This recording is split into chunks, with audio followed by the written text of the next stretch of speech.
এখন একটি সংক্ষিপ্ত অঙ্কের সমাধান নিয়ে আলোচনা করছি, যার প্রশ্নমান হচ্ছে 1 অথবা 2 থাকে। তাহলে অঙ্কটি বলেছে দুটি লম্ববৃত্তাকার শঙ্কুর আয়তনের অনুপাত 1:4 এবং তাদের ভূমিতলের ব্যাসার্ধের দৈর্ঘ্যর অনুপাত 4:5 হলে তাদের উচ্চতার অনুপাত কত। তাহলে আমরা কি করছি, এখানে ব্যাসার্ধের অনুপাত যেহেতু 4:5 ধরে আছে, তাহলে আমরা এখানে লিখিনি। ধরি শঙ্কু দুটির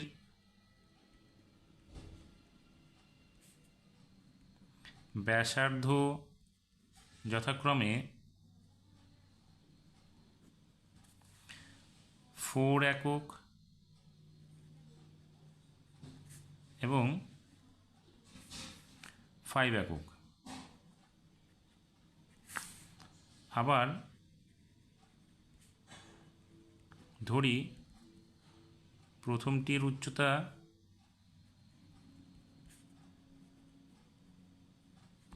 সমান জন্য h1 একক এবং দ্বিতীয়টির উচ্চতা h2 একক। তাহলে আমরা প্রশ্ন অনুসারে লিখতে পারি,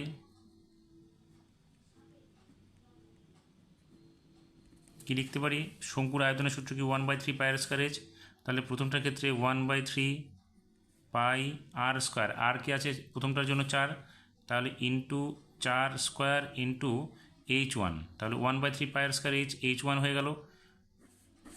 h2 দ্বিতীয়টা কি একই হবে সূত্র, 1/3 ইন্টু পাই, এখানে আর এর মান কত 5, তাহলে এখানে লিখব 5 স্কোয়ার ইন্টু h2। তাহলে দুটোর অনুপাত কত আছে প্রশ্ন দেওয়া আছে, কত 1:4, তাহলে আমরা লিখব 1:4।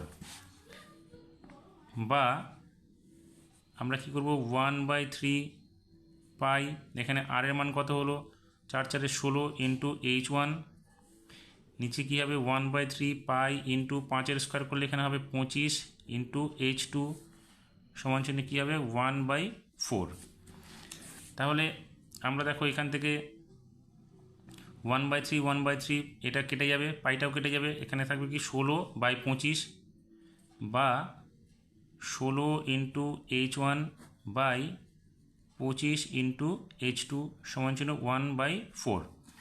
এবার আমাদের কি বলছে, h1/h2 যেহেতু উচ্চতার অনুপাত করব আমরা, তাহলে h1/h2 সমান চিহ্ন কী হবে, এই 25টা উপরে গিয়ে গুণ হবে, 16টা নিচে চলে আসবে, তাহলে কী হবে 25 ইন্টু 1/16 ইন্টু 16 বা h1/h2 সমান চিহ্ন কী হবে 25/464। সুতরাং আমরা কি লিখতে পারি, h1:h2 সমান চিহ্ন 25:64।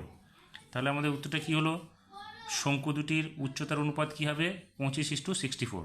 তাহলে আমরা উত্তরটা লিখব কি, শঙ্কু দুটির উচ্চতার অনুপাত